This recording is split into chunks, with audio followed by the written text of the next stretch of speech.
Təsəvvür edin ki, bir şəhər var. Orada insanlar siqaret çəkir, spirtli içki içir, idman etmir və səhərdən axşama qədər yağlı yeməklər yeyirlər. Tibb elminə görə bu insanlar 50 yaşına çatmadan ürək xəstəliyindən ölməlidirlər. Bu qaçılmazdır.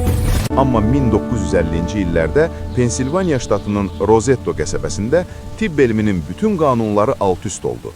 Burada insanlar ölmürdü. Daha doğrusu, onlar sadəcə qocalıqdan ölürdülər. İnfarkt yox, xərçəng yox, intihar yox. Bura Amerikanın ortasında bir cənnət adası idi. Bəs sir nə idi? Sehirli su, xüsusi genlər, yoxsa bizdən gizlədilən başqa bir həqiqət? Hekayəmiz Amerikada yox, İtaliyanın cənubunda, Foggia'da başlayır. 1882-ci il. Rosetta Valfortere kəndinin sakinləri o qədər kasıb idilər ki, çoxu savadsız idi. Onların tək ümidi okeanın o tayı idi. Onlar Pensilvaniyaya gəldilər və burada öz kiçik İtaliyalarını qurdular. Küçələrə İtaliyadakı adları verdilər, kilsələrini tikdilər. Maraqlısı bu idi. Onlar xarici dünyaya qapalı idilər. İngiliscə yox, öz ləhcələrində danışırdılar. Bu izolyasiya illərlə davam etdi. 1961-ci il. Həkim Stuart Wolf tətil üçün yaxınlıqda idi. Bir barda yerli həkimdən bu cümləni eşitdi. Mənə heç kim ürək ağrısı ilə gəlmir. Doktor Wolf buna inanmadı. O dövrdə Amerika infarkt epidemiyası yaşayırdı. Hər kəs ölürdü. Necə ola bilərdi ki, bu kiçik qəsəbə istisna olsun? Wolf komandasını yığdı və Rosettonu işğal etdi. Hər kəsi yoxladılar, qan analizi aldılar, tibbi tarixçələrə baxdılar. Nəticələr şok edici idi.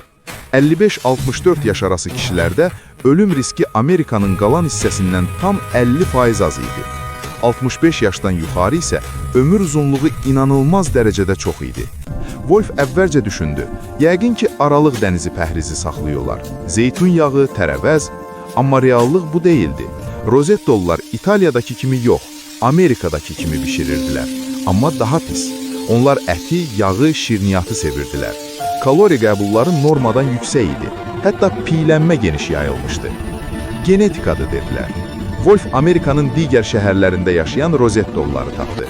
Onlar eyni genə sahib idilər, amma onlar infarktdan ölürdülər. Hava, su, iqlim, qonşu şəhər Bangor eyni havaya sahib idi, amma xəstəxanası dolu idi. Həkim Wolf çarəsiz qalıb sosiolog John Brunu dəvət etdi və sirri məhz Brun tapdı. Sir mikroskopda yox, küçədə idi. Rosettoda heç kim tək olmurdu. Küçədə gəzərkən insanlar bir-birlərini tanıyır, dayanır, söhbət edirdilər. Evlər bir-birinə çox yaxın idi. İnsanlar ön eyvanlarda oturur, yoldan keçənlərlə ünsiyyət qururdular. Hasarlar yox idi. Ən vacibi egalitarizm. Varlı ailələr var idi, amma onlar varlıqlarını gizlədirdilər. Bahalı maşın almaq, lövqalanmaq ayıb sayılırdı. Kasıb olmaq stres mənbəyi deyildi.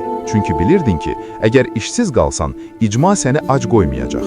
3 nəsil, nənə, ata və nəvə eyni damın altında yaşayırdı. Qocalar lazımsız əşya kimi qocalar evinə atılmırdı. Onlar evin müdriki idi. Bəs bu necə ölümdən qoruyur? Müasir elm buna cavab verir. Kortizol. İnsan tək və təhlükədə hiss elədi, bədən vuruş və ya qaç rejiminə keçir. Stres hormonları damarları zədələyir. Amma Rosettolularda bu yox idi.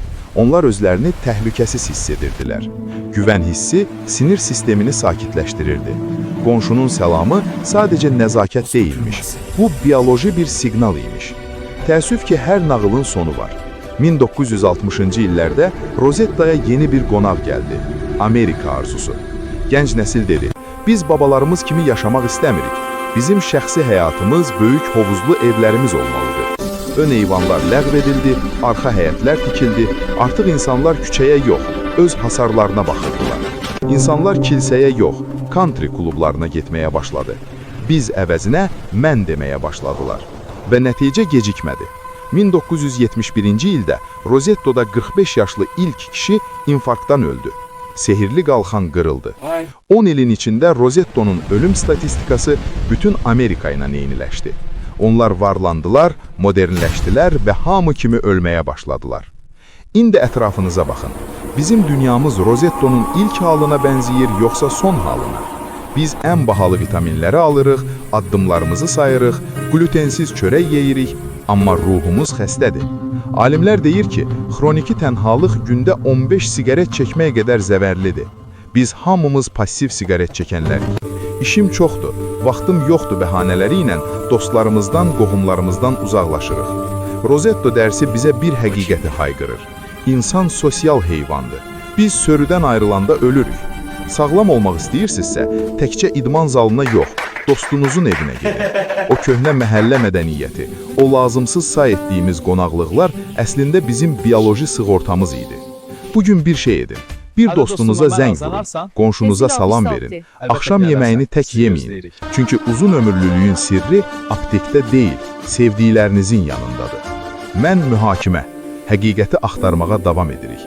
Abunə olun ki, bir-birimizi itirməyək.